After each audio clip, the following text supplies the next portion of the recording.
Hey, what's up, book lovers? My name is Vanny and welcome back to my channel. Today I'm here to do another Top 5 Wednesday. Top 5 Wednesday is a Goodreads group created by Lainey from Ginger Reads Lainey. It is now hosted by Samantha from Thoughts on Tomes.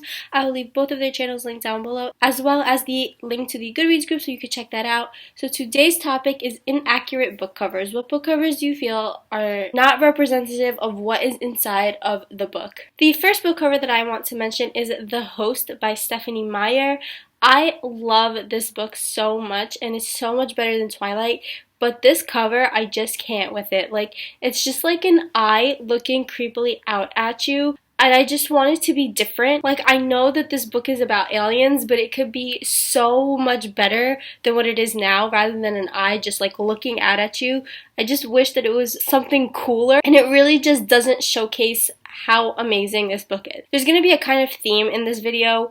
I do not like people on the cover, so a lot of these books have people on the cover, and the next book that I want to mention are actually two books by the same author, but every Casey West book. I have read The Fillin Boyfriend and I've read On the Fence, and I don't like their covers.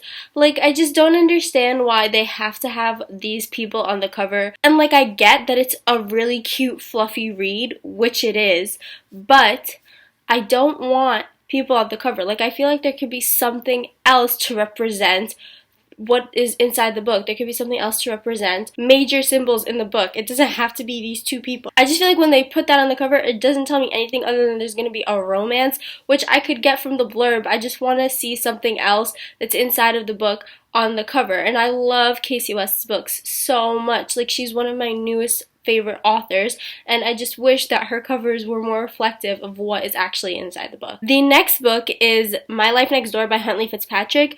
Do not be fooled by the cover of this book. It definitely is really cute, but it's not all fluff, and that cover is so deceiving because it makes you think like it's all fluff.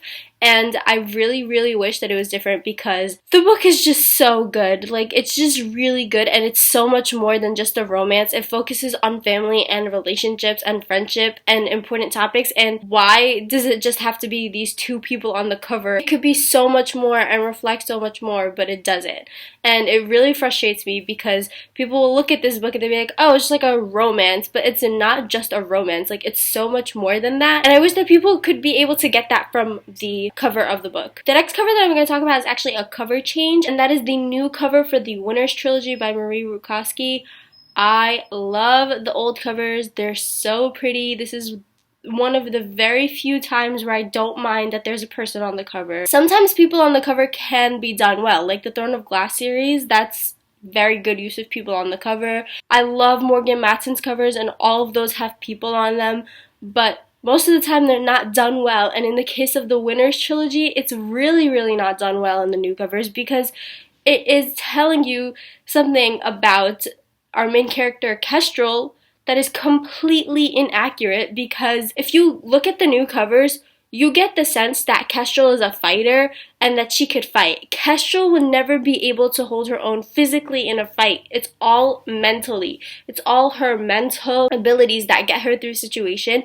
And she's so smart, and her strength is her brain and her mind. And for the book cover to tell future readers that, oh, this character is strong physically, I feel is so diminishing to the book, because I hate that strength is defined physically when it could be mentally too. Like, she is a very mentally strong person, and I love that about Kestrel. She's such a unique female protagonist, and she's one of my favorites, and I hate that the new covers portray her in a way that is completely inaccurate to her character. And the last book cover that I want to talk about is the book covers for the Bloodlines series by Rochelle Mead. These covers are so frustrating. They tell me literally nothing about the story.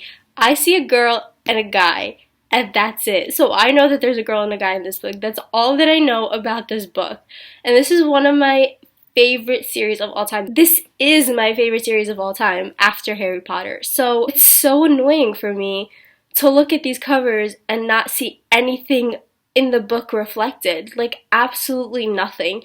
It's so frustrating. Like, I don't like the Vampire Academy series covers either, but they're a little bit better than this. This is like on another level of terrible that I've just never seen before. Like, these are the worst covers I've ever seen in my entire life. This is why I don't like people on the covers of books. Like, I literally cannot gather anything at all about this cover. Like, yes, I get that that's Sydney, and yes, I get that that's Adrian, but how in the world is somebody who has never read this book supposed to know that? What is this person supposed to know about this book? Like, it doesn't even tell you anything about this book at all. I really like the typography on this, but I don't like this whole shenanigans that we've got over here. So useless. So those are my top 5 inaccurate covers. Let me know what covers you think are inaccurate. What covers do you hate because they don't represent what's in the book, or they represent the book inaccurately. Thank you guys so much for watching. I hope you enjoyed this video. If you did, please like, comment, and subscribe, and I'll see you next time with a new video. Bye!